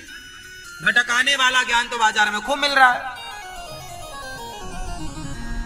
आपको लगता है मंदिर जा रहे हैं पैसा चढ़ाएंगे, भगवान को पैसे की क्या जरूरत है। इसलिए कहता हूं गौरी गोपाल आश्रम में, इसलिए आप भगवान के मंदिर में पैसा मत चढ़ाओ।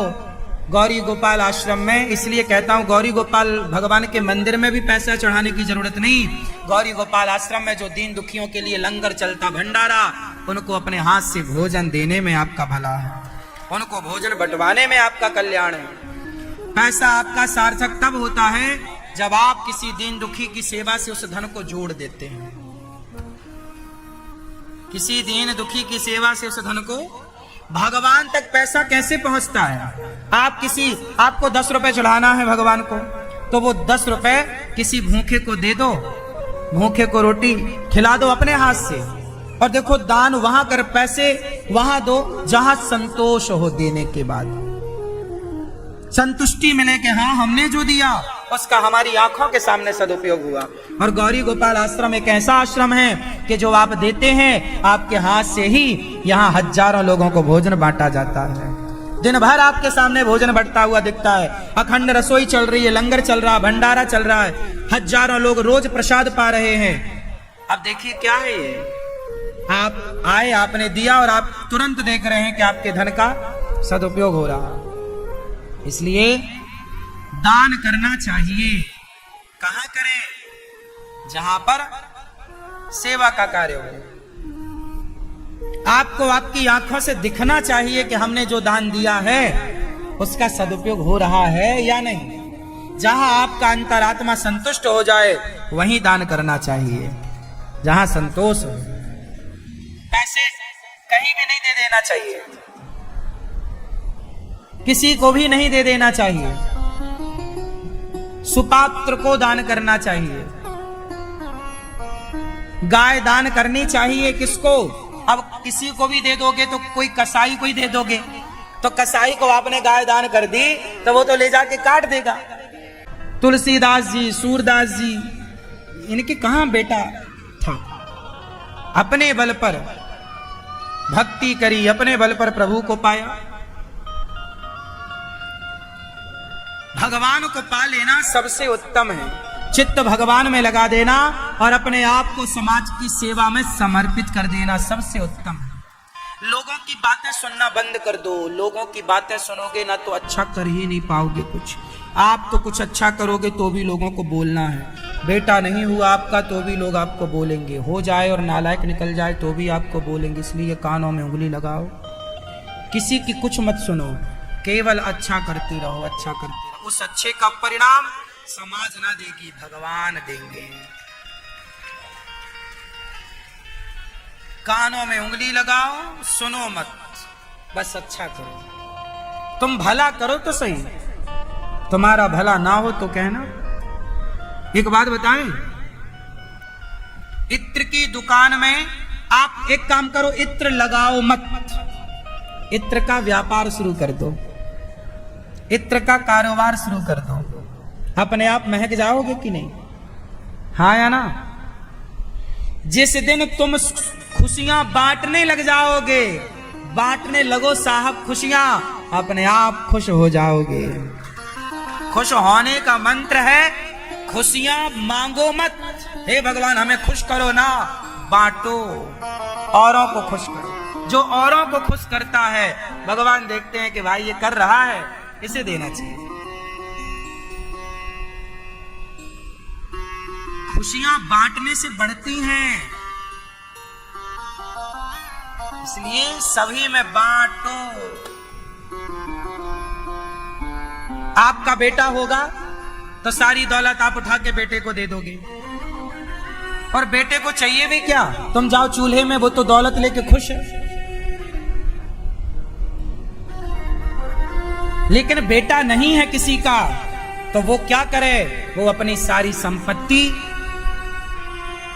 बच्चों की पढ़ाई में, जो अनाथ हैं, जो बेसहारे हैं, वृद्ध आश्रमों में, अनाथालयों में बेसहारे हैं, जहां गौ सेवाएं चल रही हैं, आप अपनी सारी संपत्ति गायों के लिए, गौचर भूमि के लिए दे दो।